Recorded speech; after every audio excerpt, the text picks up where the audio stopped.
Hi, this is Jay Smith. Do you like poetry? Well, you have come to the right place. I've written poems on everything from human evolution to history to running, for sailing, and some stories as well, even in Spanish. So stay tuned and I hope you enjoy this.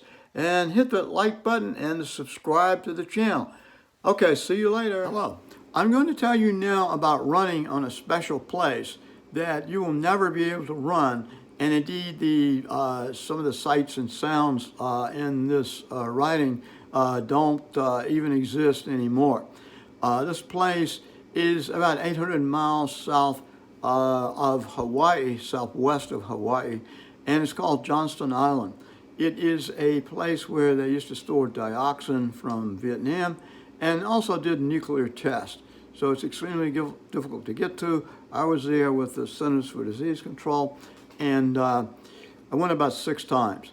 So the name of this piece is called Running on Johnston Island. I hope you enjoy it.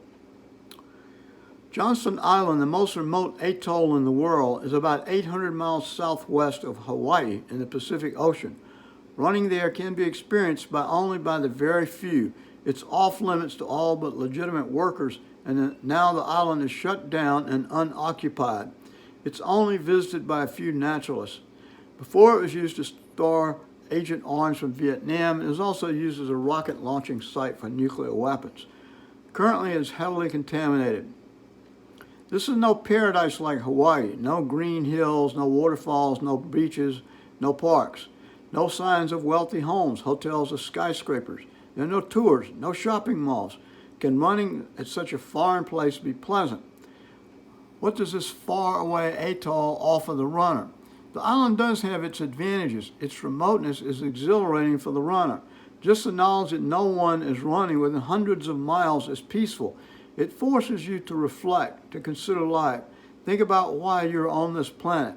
What is your mission here? This deliberation is something you don't have time for while running on the mainland. There you're likely concentrating on the life around you.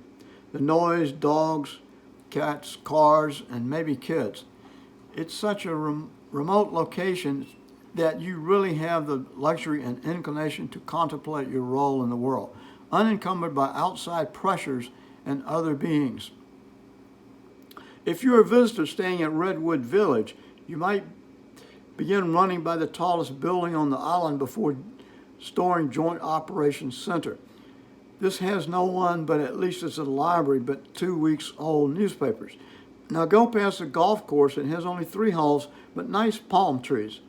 From there, I continued by the island commander's small home next to the Trade Winds Club and the Yacht Club with a few sailboats. Are any boats out today, or is it too windy? From here, you can jog through the shipping docks where you might see stalled barges with life supplies. Look at the giant cranes. Imagine them whatever you wish, perhaps. Jurassic dinosaurs. Here you have the luxury to mentally explore. Now you reach an unpaved road. It's time to speed up. Concentrate on the sea, crashing noise from distant breakers. See the huge concrete blocks below the road that protect the island from storms. Down this road, you'll reach the island. The closer you're running, and you'll see interesting debris of long departed islanders, resting of driverless vehicle, some with recognizable functions, other mysterious mechanical apparitions with no observable purpose. Can you spot the burned out computer terminals no longer signaling consequential events? How long ago were they left and by whom? What were the names of the people who use them? Where are they now? Do they remember this remote place? Now you see an island warning sign, hopefully green, but maybe yellow or even red. If green, continue down the road way past the Shell Beach. Red or yellow, you go back to civilization. Now you reach the fenced dioxin area, legacy of the Vietnam War. Skirting this area to the left, you pass the end of the island runway. Chances are you'll see no airplanes as they arrive infrequently. Cutting left, you continue past the hills, remnants of safety measures from the past, when rockets were stored and launched. Between the hills, you see strangely shaped buildings, once stored rockets and launched. Now you come past a weapons storage area and the plant, noisy and lit up continuously with huge concrete protected blocks of the runway and even larger blocks towards the sea. The tall stack of the plant spouts a continuous white plume. You've now reached a tree-lined road paralleling the runway, protected and calm. You can almost imagine a forest here. On your left, the second most important place on the island, the airport terminal and the dining hall, are very important. Now cutting right, you'll skirt the runway and the fuel dumps.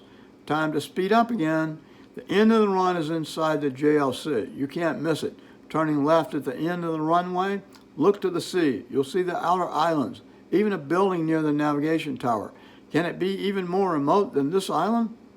Look up now. You might see an airplane in the distance, lights on, approaching gingerly, prepared to land on the west end of the runway.